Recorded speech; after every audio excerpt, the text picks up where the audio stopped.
The document arrived on the first day of May, 1889. It was not delivered with ceremony. There was no knock at the door, no formal announcement, no courtesy extended to the young woman who answered it. Elder Holt's clerk simply held the folded paper out at arm's length as though proximity to Evelyn Vance might be contagious and waited for her to take it. She took it. She stood in the doorway of the house she had shared with Aunt Thomas for 3 years, the house his father had built, the house where she had learned to cure meat and red weather and love a man who smelled of pine sap and honest work, and she unbolted the document with steady hands. Her hands had always been steadier than people expected. The language inside was the language of men who had decided something long before they wrote it down. It spoke of assessments and allocations of community resources and productive family units, of the regrettable but necessary process of dispossession. It used the word widow 4 times. It used the word burden twice. It used her name, Evelyn Vance née Marsh, exactly once in the opening line, as though after that single acknowledgement, she ceased to be a person and became simply a problem to be administered. She was given 7 days. The clerk was already walking back down the dirt path before she finished reading. He did not look back. There was nothing in his posture that suggested he felt anything at all about what he had just delivered. He was a man doing a task. The task was complete. Evelyn folded the paper carefully along its original creases and set it on the kitchen table. Then she stood very still for a long moment, looking at the room around her. The cast-iron skillet hanging on its hook. The stack of Thomas's books on the shelf he had built crooked and never gotten around to fixing. The 2 woolen blankets folded at the foot of the bed. The small jar of wildflowers she had picked 3 days ago, still holding their color, sitting on the windowsill in the pale morning light. She did not cry. She had done her crying in the weeks after Thomas died, in the dark hours before dawn, when grief is at its most honest and most brutal. She had done it quietly alone because Havenwood was not a town that rewarded public vulnerability, and she had understood even then that her survival would depend on giving these people as little of herself as possible. Now she walked to the window and looked out at the valley. The Cinder Creek ran silver through the meadow below, swollen with snowmelt from the high peaks, catching the early light and throwing it back in pieces. The mountains on the far ridge still held their white caps. Closer in, the elm trees along the creek bank were just beginning to show green, tentative and new, the kind of green that made you believe in things again, even when you knew better. She had exactly 7 days. She went to work. The council met in the timber-framed hall at the center of Havenwood, a building that managed to be both imposing and joyless, the architectural expression of everything Elder Holt believed a proper institution should be. It sat at the intersection of the town's 2 main roads, and its windows faced outward in all 4 directions, which the older residents understood to be deliberate. Holt liked to see what was coming. He was 58 years old, with the kind of face that had never been particularly warm and had grown colder with authority. He had come to the Cinder Creek Valley 20 years ago with capital, and conviction had built Havenwood from a seasonal logging camp into something approaching a permanent settlement, and he carried the weight of that achievement the way other men carried religion, as both comfort and justification. What he had built was right because he had built it. What he decided was correct because he was the one deciding. To his right sat Barnett the blacksmith, a man whose physical size had always served as a kind of argument. He was broad across the shoulders, thick through the hands, with forearms that looked carved from the same oak he sometimes burned in his forge. He was not a cruel man, exactly. Cruelty required a certain investment of feeling that Barnett generally couldn't be bothered with. He was a practical man who had sorted the world into useful and useless, and he sorted people the same way. To Holt's left, Deacon Pruitt arranged and rearranged his papers with the nervous precision of a man who experienced the world primarily as a series of transactions waiting to be completed. He was 50 years old and had the soft, slightly damp quality of someone who had spent his life indoors measuring things. His store occupied the largest building on the Eastern Road, and its ledgers were, as far as Pruitt was concerned, the most reliable record of human character ever assembled. If you paid on time and bought in volume, you were a good person. If you didn't, you weren't. Evelyn Vance, he had already calculated, fell into the latter category through no active fault of her own, which made the whole situation tidier. Evelyn stood before them without being invited to sit. There was no chair offered. She had not expected one. She was 19 years old and 5 feet 4 inches tall, and she stood in the center of that austere room the way a plumb line stands perfectly vertical, offering no unnecessary motion. She had worn her good dress, the dark blue wool one Thomas had bought her from Pruitt's store on their first anniversary, because she understood that appearances in situations like this were a form of argument, and she intended to make every argument available to her. Holt read the formal declaration aloud. It took 4 minutes. His voice was measured and unhurried, the voice of a man who had never in his life been interrupted. The essential content could have been conveyed in 30 seconds. Thomas Vance is dead. His land belongs to the community now. His widow has no standing here. She has 7 days. Everything else was language designed to make an injustice sound like a procedure. When Holt finished, he set the document on the table and folded his hands and looked at her with the expression he reserved for situations that required the appearance of regret without any of its substance. "You understand the necessity," he said. It was not a question. Evelyn looked at him for a moment before she answered. She was looking at his hands specifically. The way they rested on the table, the complete stillness of them. "I understand what it says," she replied.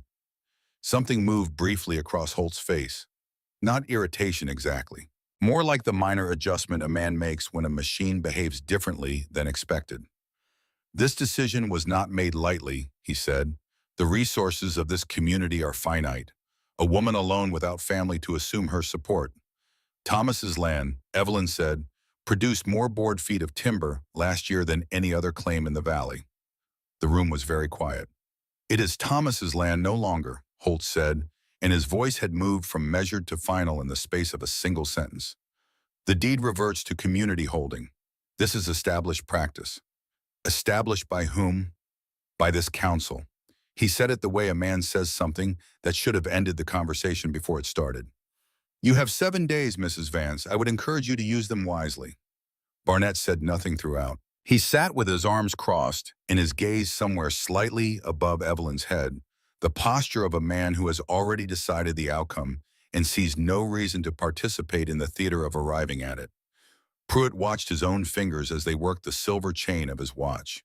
Back and forth, a small nervous pendulum.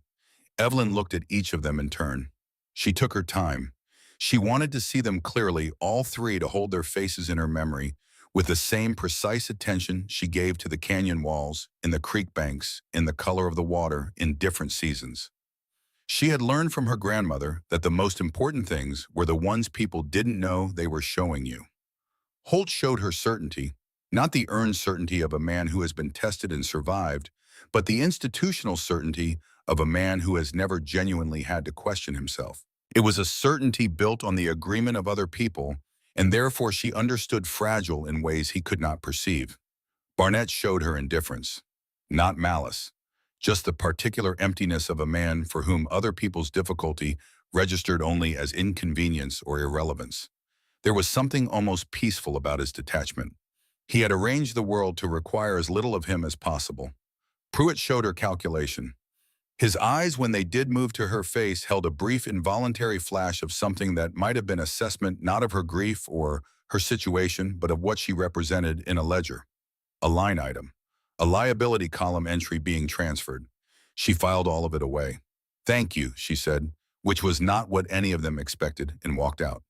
The news traveled through Havenwood the way news always traveled in small places, instantly and with embellishments. By afternoon, the general consensus had been reached and distributed. It was unfortunate, of course, but what could be done? A young woman alone. No family to speak for her. Thomas had been a good man. God rest him, but the land needed to be productive, and the council had to make hard decisions sometimes. That was what councils were for. Several women came to see her that afternoon in pairs, and individually with the careful, slightly averted expressions of people visiting a sickbed. They brought food she didn't need and sympathy she couldn't use, and the implicit message delivered through every careful word and every careful silence that they were sorry for her situation and glad it wasn't theirs. She thanked them. She was generous and specific with her gratitude because she understood that the women of Havenwood were not her enemies. They were people operating within a system that had given them very little room to be otherwise, and blaming them for that would be both unjust and a waste of the energy she needed for other things. But she did not weep for them. And she did not ask for their help. One of the women who came that afternoon arrived alone, and she did not bring food. She was older than the others, with the deliberate, considered movements of someone who has made a specific decision about what she is about to do and is committed to it. She stayed only a few minutes. But before she left, she leaned close and spoke in a voice just above a whisper. She said that Elder Holt had ridden out to Thomas's timber claim in the second week of October, 3 weeks before the widowmaker fell. She did not elaborate on what had been discussed.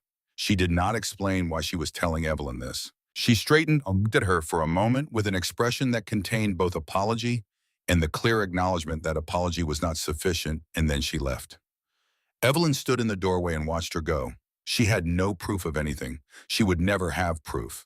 The woman's words were not evidence. They were not even strictly speaking an accusation. They were simply information, the kind of information that once received reorganizes everything that came before it into a new and colder configuration.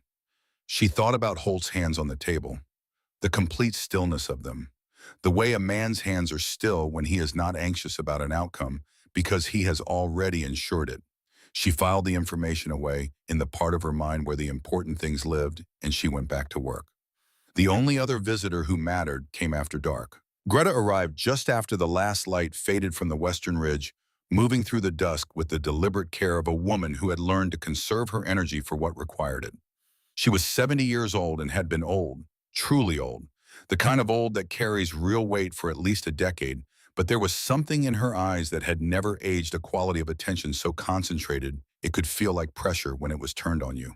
She was Evelyn's grandmother, her mother's mother, the last piece of family left in the Cinder Creek Valley. She did not speak when she came in.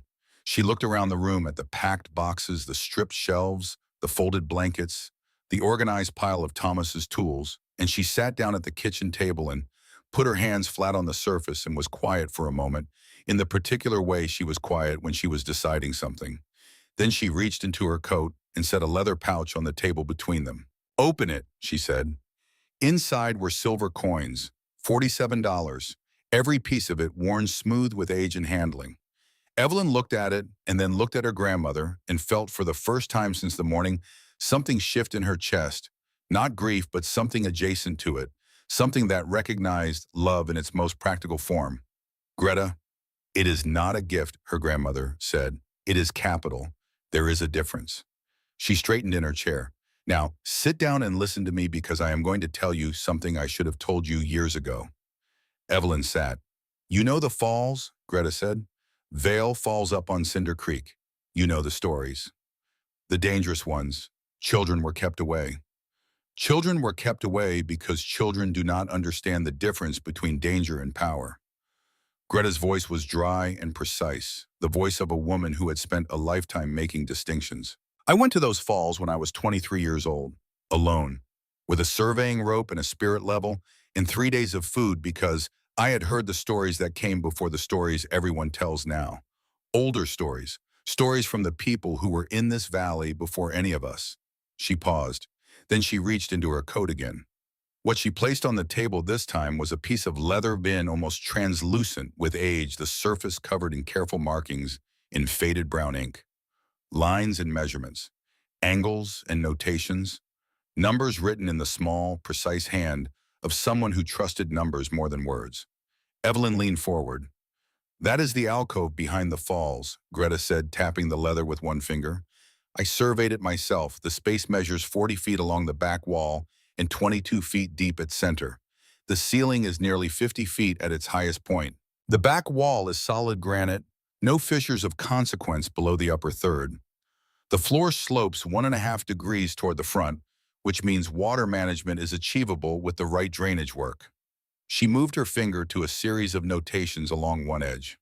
"The critical measurement is here. The alcove sits 31 feet above the highest watermark I could find on the canyon walls. Not the ordinary floodline, the highest mark, the one that comes from whatever happened in this valley long before any living person's memory." She looked up at Evelyn. "Nothing built in that alcove would flood. Not in 100 years of ordinary weather, possibly not in 100 years of extraordinary weather if it's built correctly." The room was very quiet. Outside, the creek murmured in the darkness. "You surveyed this 40 years ago," Evelyn said slowly. 43 years ago. "And you kept the plans." I kept the plans. Evelyn looked at her grandmother across the table. Why? Greta was quiet for a moment. Because I knew this valley, she said finally. I knew what it was capable of. And I knew that the people who were building on its floor, who were building their whole lives on its floor, were not asking the right questions. She touched the leather document again almost gently. I hoped I would never need this, but I was not foolish enough to throw it away. She slid the leather across the table toward Evelyn. The alcove can be made habitable. Dry, warm, secure. It will require significant work in a specific sequence of steps drainage, first, then foundation, then structure. I will tell you everything I know. The principles I learned, the materials that will last in that environment, the mistakes that will kill you if you make them. She folded her hands. You are the only person I have met in 40 years who has the patience and the intelligence to do it correctly. Evelyn looked at the plans, at the numbers, at the careful, faded handwriting of a 23-year-old woman who had gone alone to a waterfall with a surveying rope because she needed to know the truth of a thing. They'll think I've lost my mind, she said. They already do, Greta said. That is not your problem. Your problem is the drainage channels. We'll start there. They talked until well past midnight. Greta spoke and Evelyn listened with the focused attention she had always given to things that mattered, asking precise questions and remembering the answers with the accuracy that had always made her teachers back in the years when she'd had teachers slightly uneasy. By the time Greta rose to leave, Evelyn had committed the essential sequence to memory drainage, first then foundation, then structure. Water management above everything. Do not block the water. Guide it. At the door, Greta turned back. She looked at her granddaughter for a long moment, at the straight spine and the steady eyes and the careful hands that had stopped trembling hours ago. The water gives and the water takes, she said. It was something from the older stories, the ones that came before. But it always provides a sanctuary for those who know how to listen. Then she walked back out into the dark. On the third day of May, Evelyn Vance went to see Barnett. The forge was on the northern edge of town, set apart from the other buildings by practical necessity. The heat and noise and occasional sparks made close neighbors inadvisable. She could smell it before she could see it, coal smoke and hot iron, and the particular sharp scent of metal being worked. Barnett was at the anvil when she walked in, shaping what looked like a gate hinge with the efficient, slightly contemptuous precision of a man who was very good at his work and knew it. He looked up when he heard her step, registered who it was, and went back to his work without changing expression. She waited until he paused between strikes. I need 20 iron pitons, she said, 3-inch point, and a good felling axe. He set down his hammer. He turned and looked at her with the measuring look of a man taking inventory of a situation. Building something, he said. I am. Where? That's my business. Something moved in his expression, not quite a smile, but its practical equivalent, the acknowledgement of a point scored. You're heading up to the falls, he said. It was not a question. News traveled fast in Havenwood, and the story of her 7 days had been circulating since yesterday morning. The pitons and the axe, she said. He quoted her a price $7 for the set, and she counted the coins out from the leather pouch without comment, setting them on the edge of the anvil with a steadiness that she suspected he noticed. He wrapped the pitons in oilcloth and set the axe beside them. Fine tempered steel hickory handle, the head balanced with the weight slightly forwarded the way she preferred. She picked everything up. She turned to go. The wolves will have you before the first snow, he said to her back. His voice was not unkind. It was simply factual, the observation of a man filing a prediction. She didn't turn around. The wolves haven't bothered me yet, she said, and walked out into the morning. Pruitt's Mercantile was in the center of town, and it smelled the way all mercantiles smell, of cured tobacco and coffee beans and the dusty, complicated abundance of things people need and things they think they need. The bell above the door announced her arrival, and Pruitt came from the back room with the expression of professional warmth that he applied to all customers and removed the moment they left. When he saw who it was, the warmth adjusted slightly. Not disappeared. Pruitt was too careful for that, but recalibrated. She was still a customer. She still had money. The moral dimensions of her situation were a separate accounting. She laid her list on the counter. 50 pounds of flour, 20 pounds of salt pork, 10 pounds of beans, a keg of nails, 200 feet of good hemp rope. She had worked the quantities, carefully calculating against the timeline and her capacity to forage once she was established. Pruitt went through the store gathering everything with the brisk efficiency of a man who knew where every item lived. He weighed and wrapped and stacked with practiced speed. When everything was assembled, he wrote up the bill and turned it toward her, $17.50. She looked at the figure, then she looked at the items. She had priced everything herself based on the posted rates she had read on Pruitt's own notice board by the door. The actual cost of what he had assembled was $14.30, $3.20 over. She looked up at him. His expression did not change. He held her gaze with the absolute comfort of a man accustomed to being the final authority on what things cost. She looked back down at the bill. She counted out $17.50 and set the coins on the counter. She picked up her purchases, distributed them between two burlap sacks, and slung both over her shoulders. She was already at the door when Pruitt spoke.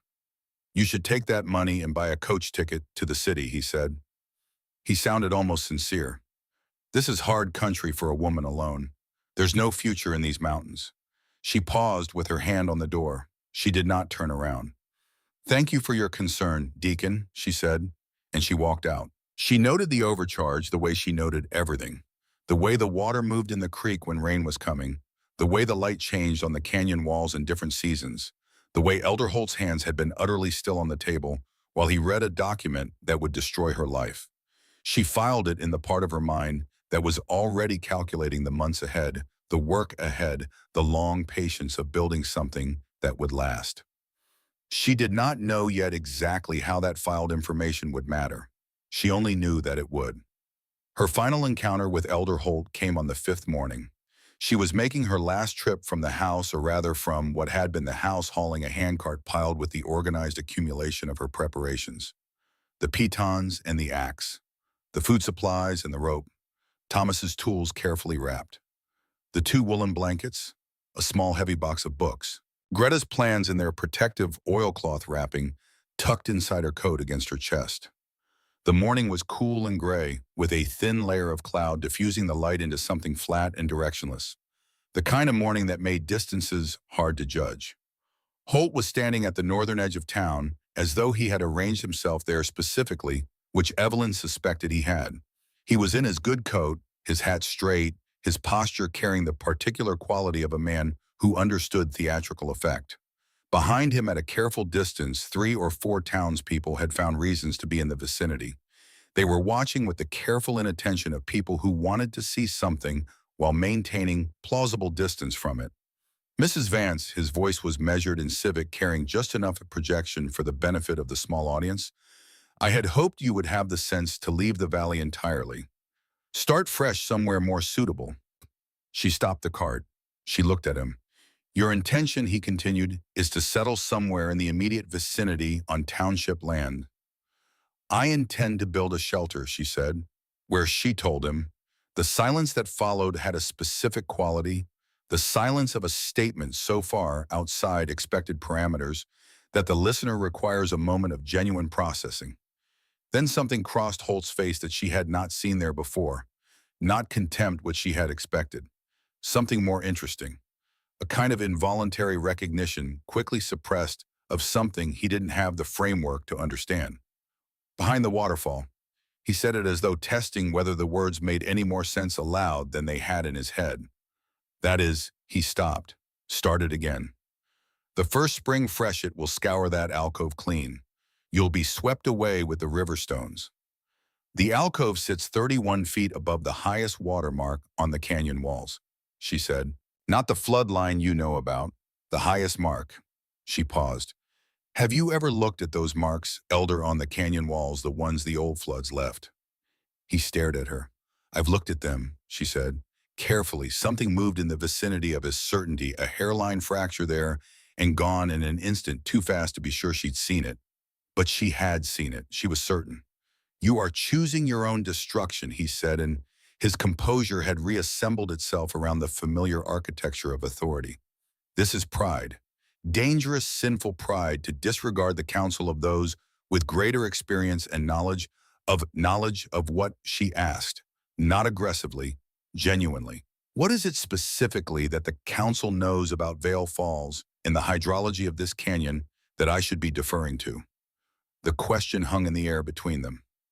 He did not answer it. He could not answer it because the honest answer that the council knew nothing specific at all, that the falls had simply been designated as dangerous through accumulated habit and convention, was not an answer that fit his posture or his code or the audience standing carefully nearby. She looked at him for one long moment. She thought about Thomas, who had stood in front of this man in the second week of October and refused to sell. She thought about the widowmaker that fell 3 weeks later. She thought about hands that stayed perfectly still because they had no reason to be anxious about outcomes they had already arranged. She had no proof. She would never have proof. But she understood, in the way she understood water and stone and the weight of things, what the absence of proof did and did not mean. "We will not be responsible," Holt said finally, "for retrieving your body. I'll take my chances with the river," she said quietly. "It feels more honest than the charity of men who have already decided the outcome." She adjusted the rope on the handcart. She took hold of the handles. She pushed the cart past him and onto the path that led north toward the sound of the falls that had been growing in her mind since the night Greta had unfolded those plans on the kitchen table. His last words followed her up the path, formal and definitive, as a closing statement. So be it. She did not look back. She kept her eyes on the path ahead, on the narrow track through the new green forest that climbed steadily toward the sound of the water. The cartwheels found the ruts and the stones, and she managed them without breaking stride, without adjusting her pace, without looking back once. The sound of Havenwood faded behind her, hammer sounds and the animal sounds, and the low murmur of a community continuing its business, indifferent now that the irregularity had been resolved. Ahead, the sound of the falls grew. She could feel it before she could hear it distinctly, a vibration in the ground and the air in her chest. The trees thinned as she climbed, giving way to rock and scrub brush and the increasing mist that told her she was getting close. When she reached the last bend in the path before the falls came into view, she stopped. She set down the cart handles and stood still for a moment, breathing the cold, wet air, looking up at the granite walls of the canyon rising on either side. And there on the eastern face, just at the waterline, where the oldest floods had reached and retreated and left their record in the rock, she saw the marks. Horizontal lines in the stone, dark with mineral deposit running in a series up the canyon, faced like the rings of a tree. Each one the record of water. Each one the testimony of a storm that the people below in their comfortable valley settlement had never thought to consult. The highest mark was 31 feet above where she was standing. She looked at it for a long time. Greta had measured it. Greta had written the number down 43 years ago in ink on leather and kept it in a coat pocket for the right moment, for the right person. The alcove behind the falls sat above that line. She picked up the cart handles and walked forward into the mist, into the growing roar, into the cool white thunder of the water. The spray hit her face and soaked through the front of her coat almost immediately, and the cold of it was sharp and clean and entirely without ceremony. She walked through the curtain of the falls. The sound closed around her like a door shutting. The world behind her, the document on the kitchen table, the three men with their folded hands in their decided expressions, the 7 days and the land taken, in the town that had measured her and found her insufficient, all of it became instantly inaudible behind the roar of the water. She stood at the entrance to the alcove and looked at the space before her. The granite walls curved away in both directions, sweeping in a great crescent that matched Greta's plans exactly. The ceiling soared into shadow far above. The floor was uneven, wet, covered in a thin slick of moss and river clay that would need to come out before anything else. The air was cold and saturated with mist and filled with the deep, resonant thunder of the falls, a sound not just heard but felt in the bones, in the back teeth, and the sternum. It was, by any conventional assessment, an entirely inhospitable place. She stood in it for a long moment, getting its measure, letting it become real, letting the plans in her mind begin to layer themselves over the actual stone and space and slope and shadow of the place she was going to call home. Then she set down the cart, unwrapped the surveying line she had added to her kit, and began to work. The first thing she did was not what most people would have done. Most people confronted with a cold, wet, echoing cave behind a waterfall would have thought about shelter, about walls, about something overhead to keep the mist off. The instinct toward enclosure is deep in human nature, the impulse to make a roof and call it home.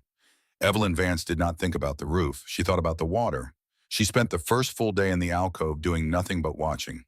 She moved through the space slowly, methodically, following the paths that water was already taking across the floor, where it gathered, where it ran, where it seeped from the granite walls in thin, persistent sheets that caught the diffuse light and turned it silver. She crouched at different points and set Greta's small brass spirit level on the stone and read the bubble. She walked the perimeter twice, pressing her palm flat against the rock face at intervals, feeling for the cold wet of active seepage versus the drier, merely damp surface of stone that breathed but did not weep. She was mapping a system, not the system she intended to build, but the system that already existed, the one carved by water over centuries of patient, indifferent insistence. Before she could guide it, she had to understand it. Before she could build anything dry, she had to know exactly where dry was not. Greta had told her, do not block the water. Guide it. By the end of that first day, she had the essential picture. The primary seepage came from 2 points on the left wall and 1 point on the back wall, roughly centered. The floor drained naturally toward the front and slightly right, which meant the highest and driest ground was the rear left quadrant, a space roughly 12 feet wide and 16 feet deep, measured from the back wall. It was not the center of the alcove. It was not the most dramatic position, but it was the right one, and Evelyn had learned from Thomas and from Greta before him that the right position and the comfortable position were rarely the same thing. She built a fire that first night in the open alcove, sheltered from the fall's draft by the curve of the back wall, and ate salt pork and cold beans and thought about drainage channels. The sound of the falls at night was something she had not been fully prepared for. During the day while working, it receded into background, her mind occupied with task and measurement in the specific physical demands of the work. But at night, lying on her blankets on the stone floor with the fire burning low, it was enormous. It was not like other sounds. It did not come from a direction. It came from everywhere, from the stone itself, a vibration that moved through the rock beneath her and up through her blankets and into her spine. It was the sound of something that did not stop, that had never stopped, that would not stop. She lay there in the dark and listened to it, and she thought, this is the sound of something that does not care whether you are here or not. And she found to her mild surprise that this was not frightening. It was in fact the most honest thing she had heard in months. The water did not have an opinion about her. The water was not measuring her usefulness or tallying her liabilities. The water simply was, endlessly and without judgment, and the only question it posed was a practical one. Can you manage me, or will you let me manage you? She had been answering that question for 3 years before she ever arrived at the falls.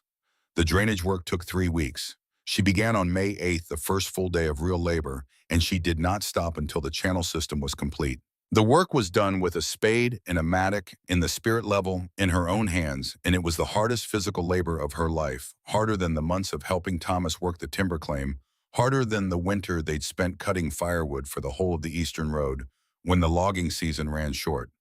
The ground in the alcove was a dense composite of clay and riverstone and occasional granite intrusions, and it resisted the spade with a sullen persistence that turned every foot of progress into a negotiation. She began at the back wall, cutting the primary channel 6 inches wide, 8 inches deep along the curve of the wall from left to right, establishing the main artery of her drainage system. From this, she cut secondary channels radiating outward and downward toward the front of the alcove, following the natural slope of the floor, working with the existing geometry rather than against it.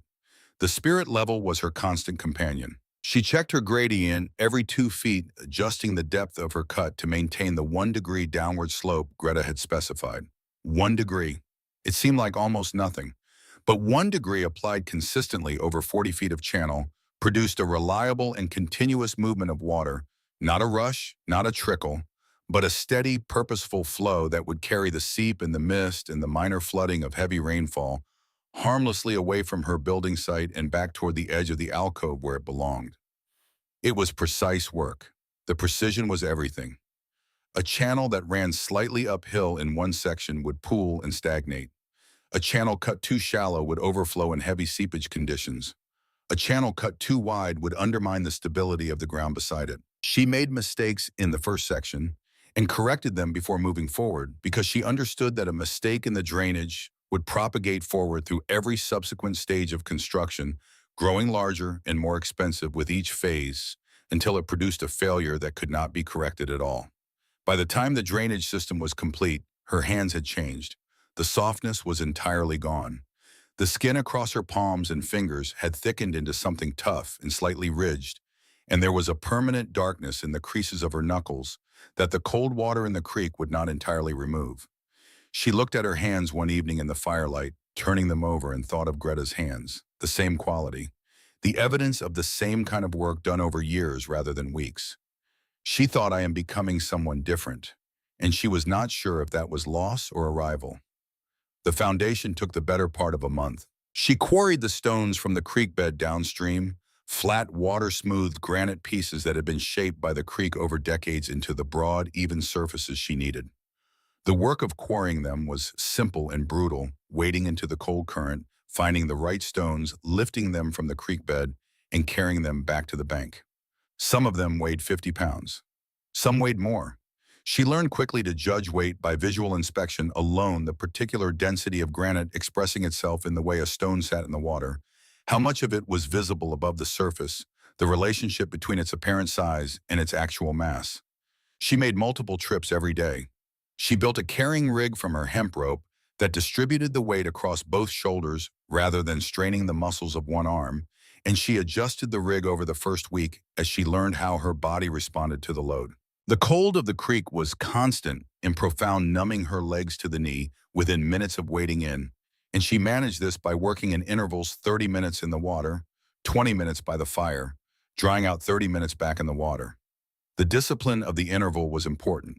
She had read enough about cold water exposure to understand the difference between managed discomfort and genuine danger. When she had assembled enough stone, she began laying the floor. She started at the center of her chosen building site, that rear left quadrant 12 by 16 feet, the highest and driest ground in the alcove. She selected the largest and flattest stones for the base layer, fitting them together with the slow, intuitive puzzle working of someone accustomed to dealing with things that had no perfect solutions, only better and worse approximations. She mixed her mortar from the sand she collected at the creek's bend and the clay she dug from a deposit she had found higher up the cliff face, a vein of dense, fine-grained clay that proved to be an almost ideal bonding agent when mixed with sand in the right proportion, which she worked out through experiment over 3 days of failures and adjustments. Each stone was set and mortared and checked with the spirit level and adjusted if necessary, and then left to cure before she moved to the next. The process was slow enough to be maddening, and she did not allow herself to be maddened by it because she understood that the floor was the foundation of everything else, and a floor that was not perfectly level and solid would express its flaws upward through every wall and joint and beam she placed on top of it. When it was done, when she stood on the completed stone platform and felt no movement, no flex, no uncertainty beneath her feet, the platform was raised 12 inches above the surrounding alcove floor. A flat, solid, perfectly level island in the damp and uneven terrain of the cave. It was 12 feet wide and 16 feet deep, and she understood, the most important thing she had ever built. She allowed herself one evening of looking at it, just looking, sitting on the edge with her feet hanging over and watching the firelight move across the surface of the stone and feeling for a moment the particular satisfaction of a thing that had been imagined and then made real through nothing but sustained effort and correct thinking. Then she got up and went to sleep because the timber work started in the morning. The cedar grove was on the plateau above the falls, a quarter-mile back from the canyon edge through dense mixed forest. She had identified it on her third day in the area during one of her foraging expeditions, and she had known immediately that cedar was right. Thomas had taught her the properties of different woods over 3 years of living beside a working timber claim, their relative strength and flexibility, their resistance to rot and insects, the way different species responded to different working methods. Cedar was not the strongest wood in the forest. It was not the hardest or the heaviest. But in a permanently damp environment, cedar was the only choice. Its natural oils resisted moisture and fungal decay with a reliability that other woods could not match. A cedar structure that was properly built and sealed would outlast oak in these conditions by decades. And in the constant mist of the alcove, outlasting was everything. She felled 10 mature cedars over the course of a week. The felling axe Barnett had sold her was excellent. She had assessed this the moment she lifted it, feeling the balance, the slight forward weight of the head that made the downswing more efficient. And she worked with it the way Thomas had taught her to work with an axe. No wasted motion, consistent angle of attack, paying attention to the wood's response at each strike because the wood would tell you what it needed if you were quiet enough to listen. Each tree was a problem in physics before it was a problem in carpentry.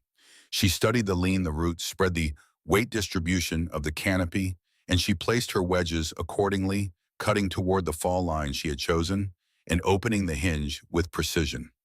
Not one of the 10 trees fell wrong. Not one damaged another in its fall or bound up in the canopy in a way that required dangerous intervention to correct. She thought of Thomas each time a tree went down.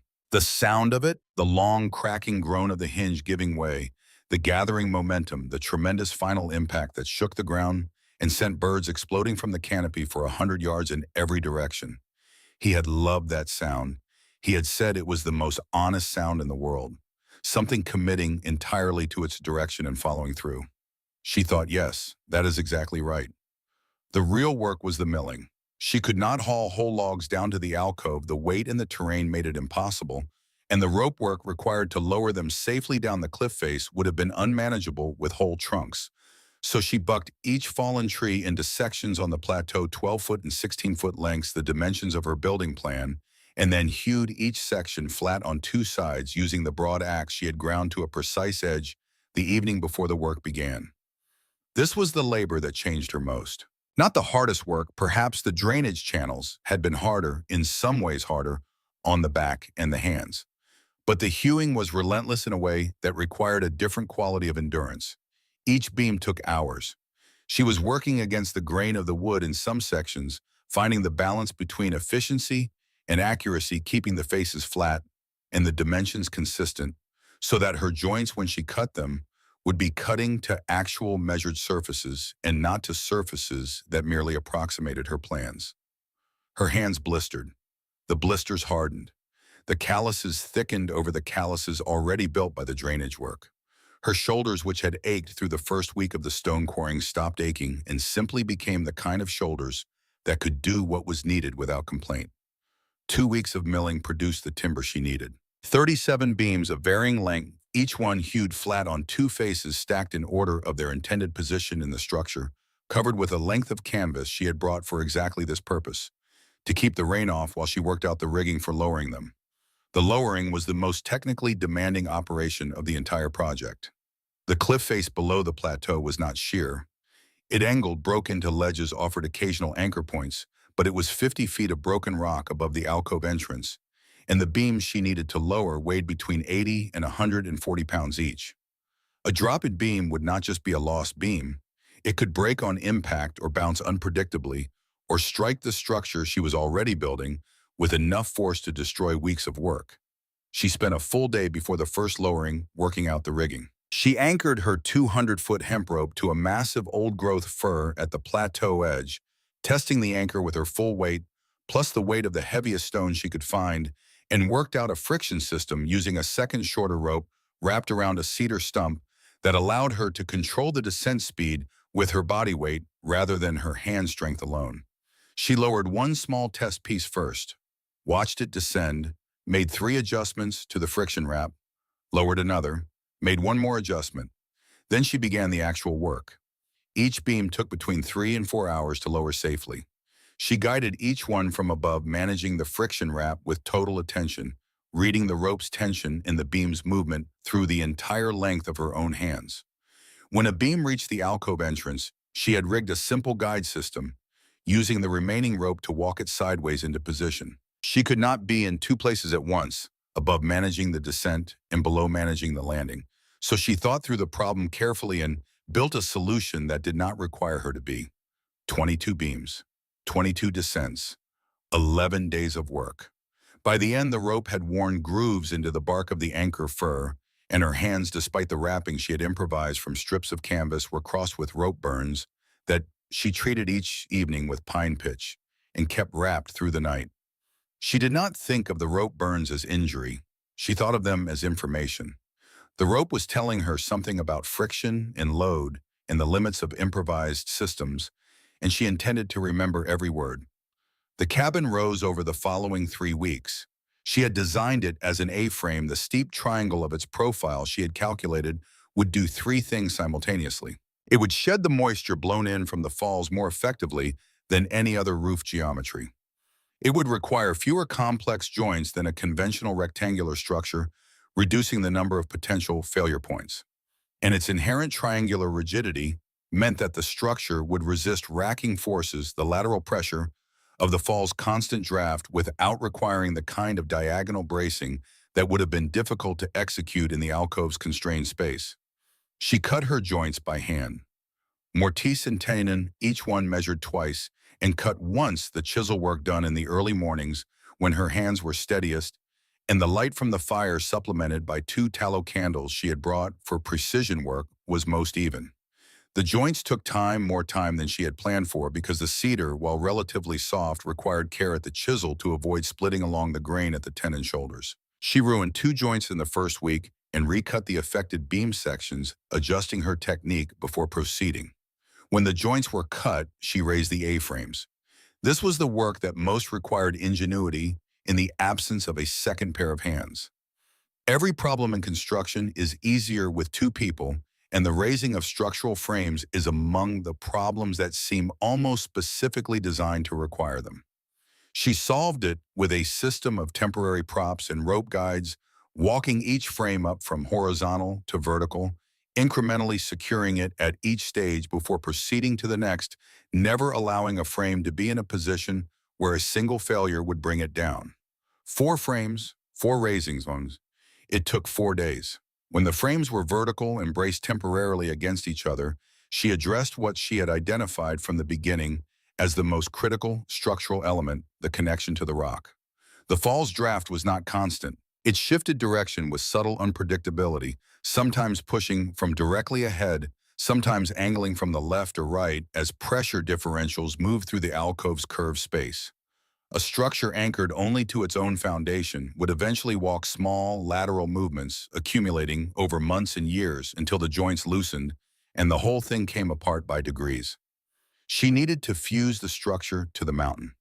The iron pythons Barnett had sold her, 20 of them 3-inch points, his best work, the iron consistency of a man who took genuine pride in his craft, even when he didn't think much of his customer, were the mechanism. She drove them into the fissures at the base of the canyon wall, using the heaviest hammer she had, working each one in with the patient incremental technique Thomas had taught her for driving stakes into hard ground, short strokes to set the point, then longer strokes once the direction was established, reading the ring of the steel against the stone to know when the piton had found solid purchase and when it was running along a surface crack that would eventually let it go. 5 pitons she pulled and reset. 15 held on the first drive. She lashed the base of each A-frame to its 2 anchor pitons using her hemp rope in a wrapping pattern that distributed load across multiple contact points rather than concentrating it at one, a technique from an old rigging book she had found in Thomas's collection and read twice before the building began. The completed connection was immovable. She tested it with everything she had, full body weight applied laterally at the peak of each frame, the rope ends pulled against their anchors with both hands at once, and nothing gave. The structure was part of the mountain now. She split cedar shakes for the walls and roof over the following week using a froe and mallet to cleave the sections along the grain, a method that produced a natural taper in each shake, thin at one edge and thick at the other, ideal for the overlapping installation that would shed water the way a fish's scales shed water each layer, protecting the one below it and directing moisture outward and down. The installation was slow work. Each shake had to be positioned with the taper running the right direction, overlapping the previous course by a specific amount. She had calculated this overlap to ensure no water could drive upward beneath the surface, even in the lateral wind of the fall's draft. She nailed each shake with 2 nails from Pruitt's kegs, setting them at a specific angle to resist pull-through. She worked from the bottom up on each face the way shingling had to be done, starting at the lowest point and progressing upward so that each new course covered the nail heads of the course below.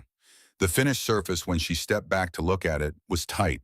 Not the seamless, planked exterior of a conventional cabin, but the overlapping, slightly textured surface of a structure built to manage water rather than simply resist it. It moved moisture, directed it in the same way her drainage channels move moisture, actively, intelligently, not with brute impermeability, but with a system designed to work with what the environment offered. The sealing was the final step, and it was Greta's recipe unchanged. She collected pine resin from the trees on the plateau over 3 days, working in the early mornings when the temperature was low enough to make the resin flow slowly and be scraped cleanly from the bark incisions she made. The collection was sticky and fragrant and required concentration too deep. An incision would damage the cambium and kill the tree. Too shallow would not produce useful flow. She came back from each session with her hands amber-colored and sweet-smelling, the resin clinging to the grooves of her fingerprints in ways that took hours of careful cleaning to remove. She heated the collected resin in Thomas's cast iron pot over a sustained fire, melting it down and mixing in the fine clay she had saved from the foundation work and the charcoal powder she had ground from fully burned hardwood. The proportions were Greta's 1 part clay to 4 parts resin charcoal added to thickness, and she followed them exactly, testing the resulting pitch on a small surface and watching how it flowed and hardened before committing it to the actual structure. The pitch went on hot, applied with a wide brush she had made from bundled cedar bark. She worked every seam, every joint, every nail, had every point where two surfaces met and might allow moisture to enter. The work took 4 days. The pitch darkened as it cured, going from the amber brown of fresh application to a deep flat black. And the smell of it, pine and char, and something ancient and chemical filled the alcove and drifted out through the falls in thin threads of scented vapor. When it was done, she stood inside the completed cabin and pressed her palm flat against the interior wall and felt dry. In the middle of a waterfall, dry. The hearth was the last element, and it required the longest thinking before any physical work began. A fireplace inside a wooden structure is a controlled experiment in managed disaster. In a permanently damp cave with the constant air movement of a major waterfall, the variables multiplied considerably. She needed a hearth that would not smoke back into the cabin, that would draw consistently despite the draft variations of the falls, that would not create a fire risk against the cedar walls, and that would produce sufficient heat to keep 2 people alive through a mountain winter. She spent 3 days just sitting with the problem, looking at the back wall of the alcove, before she saw what Greta's plans had indicated was there: the fissure. It was a vertical crack in the granite face, perhaps 6 inches wide at its narrowest point, and running upward from head height into the shadowed upper reaches of the alcove ceiling, and she was increasingly convinced out through the cliff top entirely. She tested it on a calm evening with a small fire built directly beneath it, watching the smoke. The smoke moved upward into the fissure and did not return. A natural flue, a crack in the mountain that led to the sky. She built the hearth and chimney from riverstone and clay mortar, constructing them against the back wall with the mass of the granite escarpment, as abutting that mass of solid rock would absorb heat from the fire and radiate it back into the cabin for hours after the fire had burned to coals. She channeled the stone chimney carefully to interface with the natural fissure, fitting cut stone to the irregular edges of the crack with patient, deliberate work, creating a sealed connection that would not allow smoke to bypass the fissure and enter the cabin. She lit the first test fire on a gray afternoon in early August, 3 months and 1 week after she had first walked through the falls. The smoke rose. It entered the chimney. It traveled up through the stone channel and into the fissure and disappeared into the mountain and was gone. The draw was perfect. Heat began to build in the small space within minutes, a dry, steady, radiating warmth that moved from the hearthstone out through the floor and gradually through the air until the interior of the cabin was for the first time genuinely warm. Not relatively warm, not warmer than the cold outside. Warm. The kind of warmth that meant survival through a mountain winter. She sat on the stone floor with her back against the wall and her knees pulled up and looked at the fire and let herself be still for a while. She was very tired. Not the acute exhaustion of a single hard day, but the deep, settled tiredness of 3 months of sustained maximum effort, the kind that lives in the bones and the connective tissue and will not be addressed by a single night's sleep, but requires weeks of ordinary days to fully release. She was also not finished. The winter preparations, food storage, firewood, the dozen other tasks that would determine whether she survived the cold months lay entirely ahead of her. The structure was built, not the life that had to be lived in it, But for this one evening, she let herself sit by the first fire in her home and listen to the falls and think about what she had done. The entire material cost of the cabin, Barnett's pitons and Axe Pruitt's supplies, the additional small items she had purchased came to $27. The remaining $20 in the leather pouch was tucked inside her coat, a reserve she had not touched. $27 in 3 months of work. She looked at the fire. She looked at the walls that did not leak. She listened to the falls that had been her constant companion for 12 weeks now, whose voice she had learned to read the way Greta had said she would not, as noise but as language. The changing pitch and volume telling her things about rainfall in the high mountains, about snowmelt, rates, about the mood of the watershed above her. The falls were speaking in their ordinary register tonight, the sound of a system in balance processing a normal late summer water load, the sound of equilibrium. But she had been watching the signs for weeks, the squirrels working with a frantic intensity she had not seen in previous autumns, the geese moving south earlier than the pattern she had observed in 3 years of watching from the valley. The color of the water in the creek, not the clear runoff of ordinary rain, but an increasingly silty quality, the color of water that had traveled far and fast over disturbed ground. And then there were the marks on the canyon wall. She had studied them in detail during the foundation work, pressing her face close to the stone on calm days, tracing the lines with her fingertips. The highest mark, the one Greta had measured at 31 feet above the alcove floor, had a quality different from the lower flood lines. It was older, deeper into the stone, stained with minerals that took centuries to accumulate in that concentration. Whatever had produced that mark had not been an ordinary flood. It had been an event of a different order entirely. And the mountains above the valley, she understood from everything she had been watching, were holding more water than they had in living memory. She did not know when. She could not know the precise trigger or the exact magnitude. But she understood the direction everything was moving, the way you understand a weight that has been lifted to its tipping point, not if, but when. She banked the fire for the night, wrapped herself in both woolen blankets, and lay down on the stone floor of her home.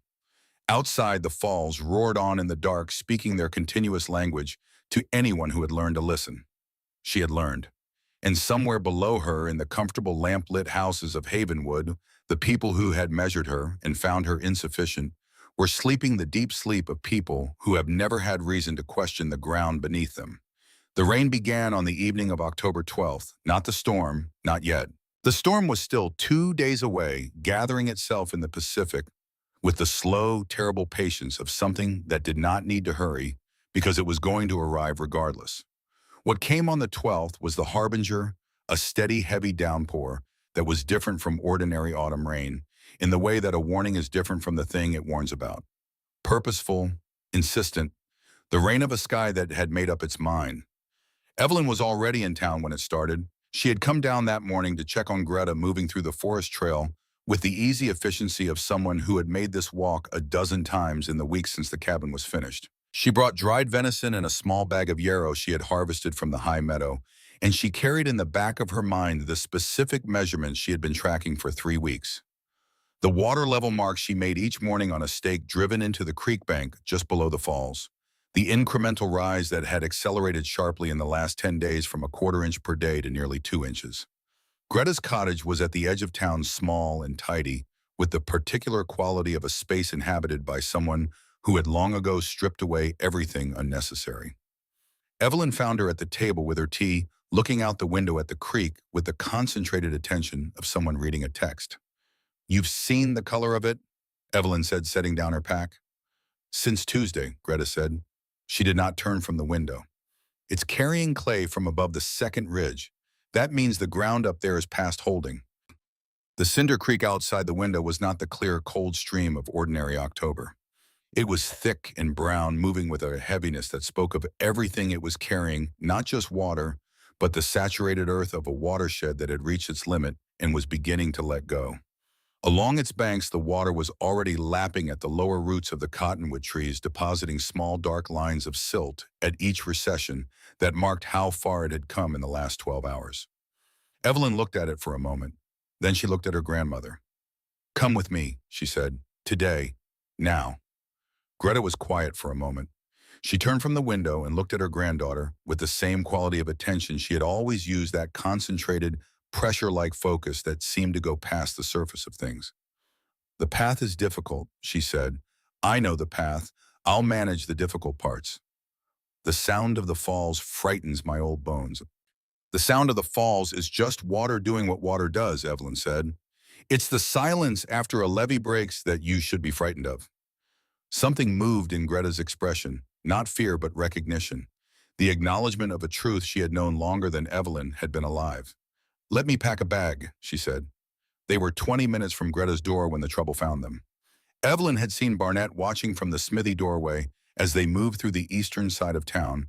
His arms crossed his expression, carrying that particular quality of settled judgment she had come to recognize in all three of the councilmen, the reflexive measuring of situations for their implications. She had noted him and kept walking. But Barnett had reported their movement to someone before the door of the smithy had closed behind her. Elder Holt and Deacon Pruitt were on the path at the northern edge of town, standing in it specifically, not beside it, not crossing it, but positioned with the deliberate centrality of a roadblock. Holt in his good coat, Pruitt beside him with his hands clasped and his expression arranged in its professional configuration of regretful necessity. Evelyn stopped the handcart she had borrowed from Greta's shed. Greta stood at her shoulder, small and straight, her traveling bag held in both hands. "What is the meaning of this?" Holt said, his gaze moving between them and settling on Greta's bag with an expression that made his interpretation of the situation entirely clear. "Are you removing your grandmother from her home without her consent?" "I am accompanying my granddaughter at my own request," Greta said before Evelyn could speak. Her voice was dry and absolute, the voice of a woman who had outlasted a great many men's certainties. "I am not aware that this requires your authorization, Elder." Holt's jaw tightened slightly. He redirected to Evelyn. "You are spreading fear through this community," he said. "Your presence here today, your obvious preparations, people have been watching. They are unsettled." "The water level at the base of the falls has risen 19 inches in 10 days, Evelyn said. "The creek is carrying clay from above the second ridge. The geese left 5 weeks early. These are observations, not opinions." "The levees are holding," Pruitt said. His voice had a slightly elevated quality, a half note of pitch that she recognized as the sound of a man asserting something he needs to believe rather than something he does believe. "They have held for 50 years. The engineering is sound." "The engineering is excellent," Evelyn said, and she meant it entirely, "for the floods they were designed for." A silence fell over the path. Pruitt glanced at Holt, then back at Evelyn. Then he took a single step forward, separating himself from Holt by a foot. He lowered his voice to the register of a private conversation, though Holt was standing close enough to hear every word. "I need to ask you something directly," he said. His eyes were steady on her face, and in them she saw the thing she had recognized on the day she bought her supplies, that involuntary flash of calculation of a man running numbers he didn't want anyone else to see. "How certain are you?" She looked at him without expression. "Certain enough to take my grandmother to high ground," she said. He held her gaze for a moment. Something moved through his expression, the compressed geography of a man whose self-interest and his fear were fighting for control of his face. He glanced again at Holt, then back at her. "If I were to quietly, you understand, discreetly, move certain inventory to the upper storeroom." He stopped. He pressed his lips together. "What you know? How you know it? Is there a way to—" He stopped again, unable to finish the sentence he had started. She understood precisely what he was asking.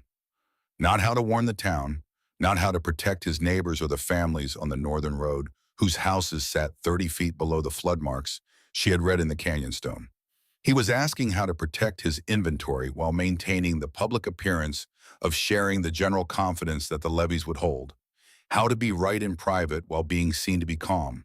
How to profit from her knowledge without paying the cost of honesty. She looked at him for a long moment. "Move your inventory, Deacon," she said quietly. "Move it to the highest point you have access to, and then tell your neighbors why." She held his gaze for one more second. Then she picked up the handles of the handcart and guided it past both men without another word. Greta walked beside her, her bag in both hands, her eyes forward. Behind them, Holt's voice carried the final verdict with all the gravity of a man pronouncing from a position he could not yet see was already undermined. "If you speak another word of this panic in my town," He called after her. You will not return to this valley. Do you understand me? Evelyn did not answer. She guided her grandmother north along the muddy path toward the sound of the water and the high, safe stone of the mountain, and she did not look back once. The storm that broke on the evening of October 14th was not a storm. The word was insufficient. A storm was a weather event with a duration and a resolution, a thing that arrived and did its damage and moved on and left a world that could be assessed and repaired. What broke over the Cinder Creek Valley on the night of the 14th was a sustained meteorological assault, a column of tropical moisture that had traveled thousands of miles from warm Pacific waters and collided with the cold mountain air of the Oregon interior with the force of two systems that had no business meeting and no ability to avoid it. The rain did not fall. It was delivered, horizontal and driven, hammering the world with a consistency that removed the concept of interval. There was no between the drops, no surface that was not immediately and continuously saturated.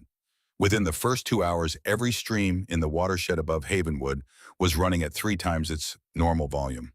Within 4 hours, the tributaries had doubled again. Inside the cabin behind Vail Falls, the sound was extraordinary. The falls themselves had been building since the rain began, the watershed above responding to the deluge with the speed of ground that was already saturated, the water running off immediately rather than being absorbed, reaching the creek within minutes of falling and pushing its volume forward with cumulative accelerating force. By midnight, the falls had changed from their familiar thunder to something that had no previous comparison in Evelyn's experience. The curtain of water was no longer a curtain. It was a wall, opaque brown, carrying logs and debris and the stripped remains of whatever the creek had torn from its banks in the hours of rising. The impact where it struck the riverbed below was felt in the granite beneath the cabin floor. Not just heard, felt. A continuous shuddering that moved through the stone and up through the carefully laid foundation and into the soles of their feet as they stood on it. Greta sat close to the fire, her hands wrapped around a tin cup of yarrow tea, and she was entirely calm. Not the forced calm of someone managing fear, but the genuine calm of a person who has spent 70 years coming to terms with the fact that some things are larger than human beings and has made her peace with that particular truth. Tell me about the channels, she said. Evelyn was at the small, thick glass window she had salvaged from a collapsed shed on the plateau, set it herself in a frame she had built into the front wall, mortared in place, the only view to the outside. She could see almost nothing through it. The world beyond was the brown, opaque wall of the falls in flood. Running at capacity, she said, the back wall seep is higher than I've seen it. The primary channel is moving it, and the foundation dry. She pressed her palm to the floor without looking down. Completely dry. Greta nodded slowly as though this was the answer she had calculated 43 years ago and was now simply confirming against the actual event. The pitch seems, not a drop. They sat together through the long hours of the night, the two of them in the firelit interior of the cabin that should not have been possible, while outside the world unmade itself with complete indifference to their presence. Evelyn fed the fire at regular intervals, keeping the heat steady, and she listened to the falls and read in their voice the story of what the watershed above was doing. The volume increasing in surges as new tributaries reached their overflow points and added their weight to the creek, each surge announcing itself in the escalating pitch of the falls before arriving as a fresh wall of brown water. At some point past midnight, Greta slept upright in her chair, the way old people sleep, her breathing slow, and even her hands still wrapped loosely around the cup. Evelyn sat alone with the fire and the sound in her own thoughts. She thought about 31 people. She did not know yet that it would be 31. She did not know the number, but she understood with the same precise clarity with which she understood the water level marks on her creek stake that the levee was not going to hold through this. She had seen its construction. She had measured the canyon walls. She knew what the highest marks meant, and she knew that the storm currently dismantling the watershed above Havenwood was the precise kind of event that had produced those marks. The event the levee's builders had not imagined because they had not read the stone. She thought about Holt's hands on the council table, about Pruitt and his silver watch chain, about Barnett with his arms crossed and his gaze fixed somewhere above her head. She thought about the women who had come with food she didn't need, about the woman who had come alone and leaned close and whispered about October, about a ride out to a timber claim, about timing that could not be proven and could not be ignored. She thought about the children. Around 3 in the morning, the pitch of the falls changed in a way she had not heard before. Not louder, it was past loud in any meaningful sense, past the threshold where volume registers as a distinct quality. What changed was its register. A lower frequency added beneath the primary roar, a subsonic component she felt more in her chest cavity than heard with her ears. She went to the window and pressed her face close to the glass and could see nothing through the solid brown opacity of the flood. But she felt it in the stone beneath her feet. A new vibration, a different frequency, the particular resonance of a large structure failing catastrophically somewhere downstream. She understood what it was. She went to her pack and began to prepare. At 3:17 in the morning of October 15th, the northern levee failed. It did not fail gradually. It did not develop a slow seep that might have given warning a trickle that widened over hours into something that could be addressed with sandbags and collective labor and the organized response of a community that had time to react. The levee that Elder Holt's grandfather had built with genuine skill and genuine pride failed the way things fail, when they have been built to the absolute limit of one understanding and then subjected to something entirely outside that understanding. It disintegrated.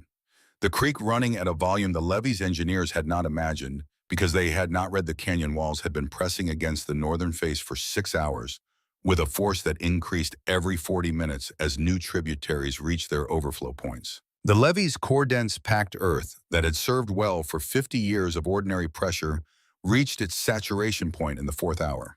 In the 5th hour, internal erosion began. Water found microscopic paths through the saturated earth, each path widening the one beside it, the process invisible from the outside and unstoppable from within until it was too late to be outside. When the face gave way, it gave all at once. 10 feet of water brown, carrying the accumulated wreckage of everything the upper valley had released into the creek in the previous 8 hours, moved through the gap with a force that the remaining levee sections could not redirect or absorb. It found the path of least resistance directly through the center of Havenwood, and it took that path with the complete indifference of water for everything that human beings have placed in its way. The houses on the northern road went first, not flooded, removed. The foundations set in the valley floor at exactly the depth and position that had seemed permanent and adequate for 50 years offered no meaningful resistance to a wall of water, moving at that speed carrying that mass. The houses broke apart and their components joined the flood, becoming part of the force that struck the next row of buildings and the next, each addition to the torrent, increasing the weight and velocity of what followed. The church bell began to toll as the water entered the church, not wrung by human hands, but moved by the current that swirled through the open belfry, producing a random arrhythmic clanging that was the most surreal element in a night that had exhausted surrealism entirely. People woke to that bell and to the roar that was already inside their walls, already below their floors, already making the decisions about what would stand and what would not. Some of them made it to rooftops. Some made it to the high ground of the eastern ridge. 31 of them did not make it anywhere. Dawn on October 15th came gray and specific. The rain had eased from its overnight intensity to a steady drizzle that felt almost gentle in comparison, the sky having expended its most violent intention and settling now into persistence. The light when it arrived was the flat, diffuse light of heavy overcast, illuminating without warmth or shadow, a landscape that was not the Cinder Creek Valley anymore and would never precisely be again. The valley was a lake, brown and slow-moving, dotted with the debris of everything that had been lower and interrupted by the tops of the tallest structures, the church steeple, the upper stories of the mill, the peaked roof of the meeting hall, rising from the brown water like the last evidence of a world that had been. Evelyn had the coracle in the water by the time the light was sufficient to navigate by. She had built it 6 weeks earlier, during the period of late September, when the rain had been heavy enough to make the plateau work inadvisable, and she had needed an indoor task. The design came from one of her grandmother's older stories, a tradition that went back further than either of them could trace, a simple bowl-shaped boat of wicker and hide that was lightweight, maneuverable, and almost impossible to capsize in the kind of moving water that would swamp a conventional craft. She had built the wicker frame from willow shoots collected from the creek bank and bent, while green over a form she made from the remaining cedar offcuts. The hide was deer from two animals she had taken in September, scraped and stretched, and treated with the same pine pitch she had used on the cabin seams. The result was a boat that weighed 19 pounds and held 4 inches of freeboard above the waterline with 2 adults aboard. It was not fast. It was not elegant. It moved through water with the slightly ungainly determination of something that understood its purpose precisely and had no interest in anything beyond it. She paddled out from the falls into the flooded valley with the paddle she had shaped from a cedar plank, reading the currents the way she had learned to read them in the creek over months of close observation, not fighting the water, but working with its movement using the eddies and the slow drift of the main current to carry her toward the structures she could see above the surface. The meeting hall was the highest visible roofline. She went there first. She navigated through the debris field with a focus so complete it left no room for anything else, not the cold, not the smell, not the sight of what else floated in that brown water. She used the paddle to fend off the larger pieces of wreckage, reading the current 2 boat lengths ahead at all times, finding the lines through the chaos, the way she had found the lines through the forest on the trail she had walked 100 times in the dark. She heard them before she saw them. Voices, the particular strained quality of voices that have been using everything available just to maintain coherence. She came around the far side of the meeting hall and found them on the roof, Elder Holt and his wife Pruitt, and his wife and daughter and 3 others she recognized from the Eastern Road. 7 of them clustered at the peak of the pitched roof, soaked through and gray with cold and shock, reduced by the night to their most essential selves. Holt saw her first. The expression on his face was not what she had expected, and she had thought about this moment in the small hours while the flood dismantled everything below her. She had thought she might see shame or the residual calculation of a man working out how to manage the narrative of what had happened. What she saw instead was something rawer and more permanent than either of those, something that had been stripped of all its protective architecture by a night of terror and loss and the complete irrevocable destruction of everything he had used to understand the world and his place in it. He looked at her the way a man looks at something he cannot explain and has stopped trying to explain. She brought the coracle alongside the roof edge. "I can take 2 at a time," she said. "Children first." Nobody argued. Nobody invoked procedure or authority. Pruitt lifted his daughter, a girl of perhaps 8 years, with her father's dark eyes and her mother's practical stillness, and handed her down into the coracle with hands shaking from cold and from something that was not cold. Evelyn settled the child in the bow, counterbalanced her own weight in the stern, and paddled back toward the alcove. She made 4 trips to the meeting hall. Between the second and third trips, crossing through the eastern side of the flooded town, where the water was shallower and the debris denser, she heard a sound that did not fit the general acoustic register of the disaster, a specific human sound from a half-submerged oak tree whose upper branches were still well clear of the waterline. She changed course without deliberation. Barnett was in the tree. He was not in it with dignity. He was clinging to the branch the way a person clings to things when the alternative to clinging is not a thing they can allow themselves to contemplate. His massive arms wrapped around the wood, his face pressed against the bark, with the complete concentration of a body that has given everything to one instruction and has nothing left for anything else. She brought the coracle alongside and spoke his name. He turned his head. His eyes found her. In them, she saw the same stripping away she had seen in Holt's face, but in Barnett's case, there was something additional that was specific to him and to this moment and to the particular geometry of where they both were.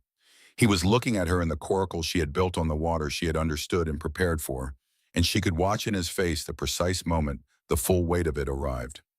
Not just that she had been right, not just that he had been wrong, the specific, unambiguous weight of it that he had sold her the pitons with contempt, and those pitons were currently set in the granite wall of the alcove holding the structure that was sheltering his wife and 3 other people he knew. That this 19-year-old woman he had filed under useless was the only reason he was going to see the winner. "Get in," she said. He got in. The coracle settled low with his weight, but maintained its freeboard. She paddled back toward the falls with short, efficient strokes, not thinking about anything except the water and the next trip and the people still out there waiting. On the 7th trip, she found a farmhouse roof near the southwestern edge of the floodplain with 2 small children on it, a boy and a girl neither older than 6 holding each other with the focused grip of children who have been told to hold on and are doing exactly and only that. Their parents were not on the roof. She did not let her eyes linger on the implications of their absence. She took the children aboard. The coracle sat very low with 3 people in it, and the return required more care than any previous trip, longer route avoiding the main current, entirely working the slow eddy behind the mill's upper structure to make progress without fighting the full weight of the water. On the 8th trip, the world tried to kill her. She was crossing the open water in the center of the floodplain, picking her way through a debris field of broken lumber and scattered fence posts when the log came from her left. A full cedar trunk stripped clean of its branches, moving with the main current at a speed she had no time to respond to. It struck the coracle's right side with a force that lifted the boat half out of the water and flipped it in a single instantaneous motion that allowed no intermediate position. The cold hit her like a physical blow. The kind of cold that reaches past sensation into something more fundamental, not pain, but the removal of choice, a command issued directly to the body below the level of conscious decision. Surface. Breathe, survive. She came up in the current, already moving fast downstream, the paddle gone, the coracle upside down 10 feet to her right and receding. She reached for it and missed. Reached again with everything she had and felt the wicker rim under her fingers and closed her hand around it. The current took her. She held the coracle and let the current take her both, because fighting the current directly was a method of drowning quickly, and she had things to do before she drowned. She felt the water carrying her south toward the lower end of the floodplain, where the valley narrowed and the current would eventually have to deal with her on more negotiable terms, and she counted the structures she was passing and maintained her orientation and waited for the current to offer her what she needed. A rooftop edge passed within arm's reach. She caught the eave with her free hand, checked her movement against the pull of the current, and worked her way hand over hand to the roof peak. Her left shoulder had been wrenched when the log struck.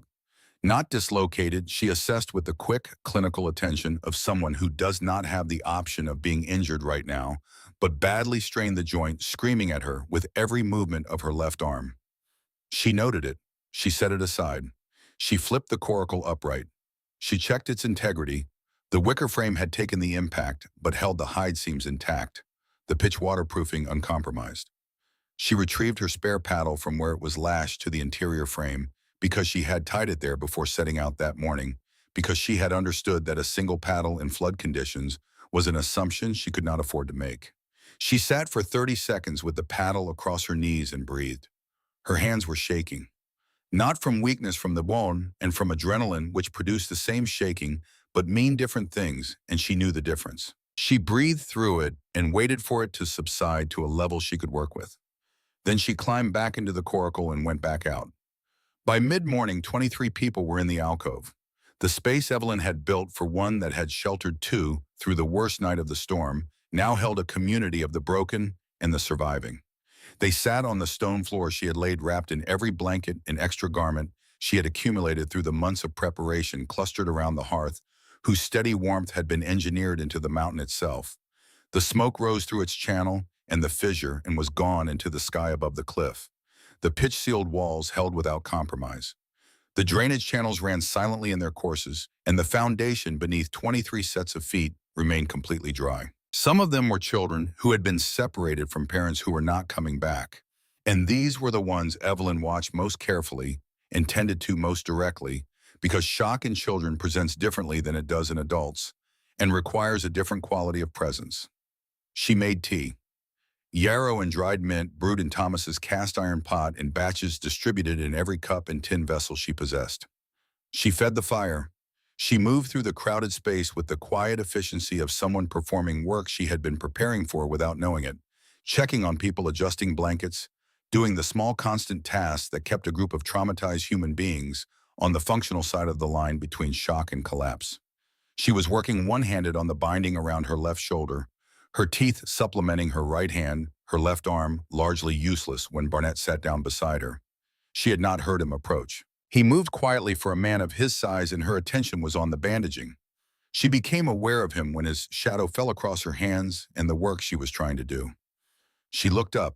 He was looking at the wall behind her, at the iron pitons set in the granite face, the ones his hands had shaped at his anvil, now dark with their months of mineral deposit from the damp air, still absolutely immovable in their fissures. The hemp rope lashings that connected the A-frame bases to those anchors were within arm's reach of where they both sat. His face held nothing she had a name for. It was past the available vocabulary of ordinary human experience, past shame, past regret, past the language of a man processing information that challenges what he thought he knew. He was a man who had spent his working life sorting things into useful and useless, and he was now sitting inside the definitive and irrefutable evidence that his sorting had been entirely catastrophically wrong about the one thing that had ultimately mattered. He did not speak. He reached across without preamble or ceremony or any gesture toward the conversation that the moment might have been expected to require. And he took the end of the bandage she had been trying to manage with one hand and his teeth, and he began to wrap it.